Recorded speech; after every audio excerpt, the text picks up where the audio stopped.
Aloha, this is Michele Wilborn, and today we're going to sew a face mask. The supplies you'll use will be described in the description below. Cotton fabric, scissors, straight pins, sewing machine, seam binding or elastic, and iron, and I'll also provide some other options in case you don't have all these supplies. We'll use 2 pieces of fabric, the front and the lining, 6.5 by 9 inches, and a nose piece I've added 6 by 2. This will be the tie with some seam binding, and we're going to start with, I've already started one, we'll start with the other one so I can show you. With seam binding, usually there's one edge that is a little bit narrower, so you're going to make sure as you stitch down the center you're catching both sides that as you have that folded seam binding, and then you just stitch all the way down the center.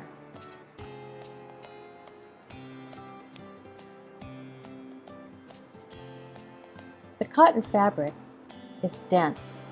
It cannot be seen through if you hold it up to the light, but still it does not give you the same kind of protection that a N95 mask would have.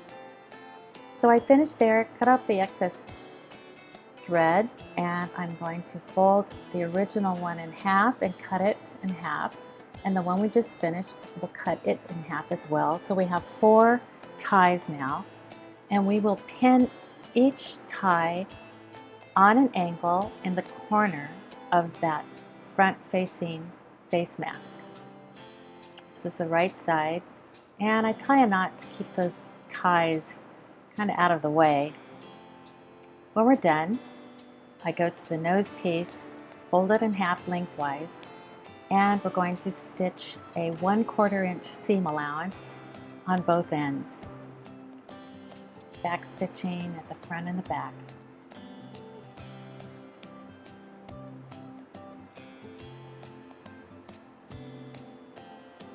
This will give the wire a smooth edge to go into. It won't catch on any loose seams. We'll trim off again the excess thread, and also I trim an angle on each corner that will be turned, so it will give a nice pointed edge without bulk. I will take the raw edges and place them on the front side of the lining piece and pin it after I've centered it on that lining piece. This will hold that wire again that will go across the bridge of the nose, give you just some added protection, and you will sew along the folded edge only. You want to leave both ends open so that the wire will slit through.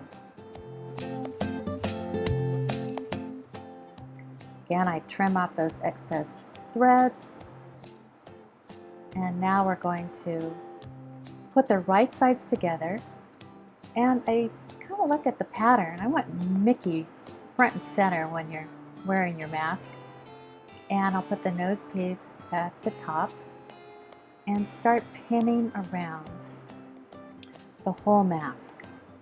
I want to be sure to leave an opening so I'll be able to turn it right side out, and then I'll stitch all the way around so I have a way to turn it around. I'll have that opening. And I'll use a 3/4 inch seam allowance as I stitch around the face mask. Now as I get to each corner, you'll notice I am back stitching when I get to the corner over that tie, that seam binding tie. I'll turn the corner and I will go forward and back stitch again. That will give it a nice secure tie, so as you wrap it around your head, it will not come loose. So I back stitch at the edges where I'm going to leave an opening, and I trim again those corners so it's not bulky. And now we're going to turn the face mask right side out. and flatten it out as best as I can. No need to worry about that opening because we're going to stitch around it completely after we iron it out and place in creases that will be serving as our pleats. So I've got it all ironed out and fold it in half first and press it very well with some steam, and then you turn up one edge to that center crease and press again, and you do the same with the other side, folding it toward that center crease, press again, giving it some good steam with that steam iron. So now you can see we have these creases that will serve as our guide for making the pleats. So you start from the bottom and you fold it toward you. I measure about 1/2 inch and pin it in place. Especially the first one, you want to make sure that you measure to get it straight across. Pin it in place, and then we'll take the second crease and do the same thing, and the top crease, and again about 1/2 inch. It almost falls right in place for you, but you do have to pin it in place. You'll notice that there is even folds on both sides. Now we're going to take it to the sewing machine and stitch completely around the whole mask. It is bulky going over those pleats, so I do not sew over the pins. And I stitch close to the edge as I can get. And you will stitch completely around the mask, closing up that opening that we used to turn the mask around.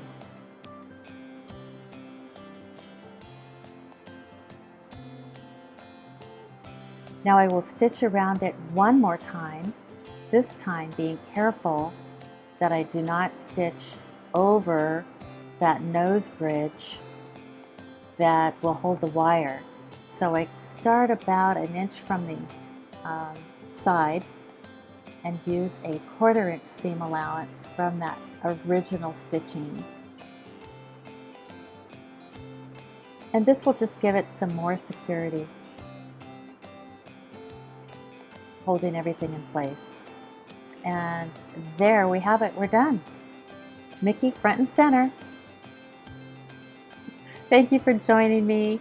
Follow us at Aloha Art Ambassadors on the YouTube channel. Look for the descriptions in all the materials you'll need and the pattern. Aloha!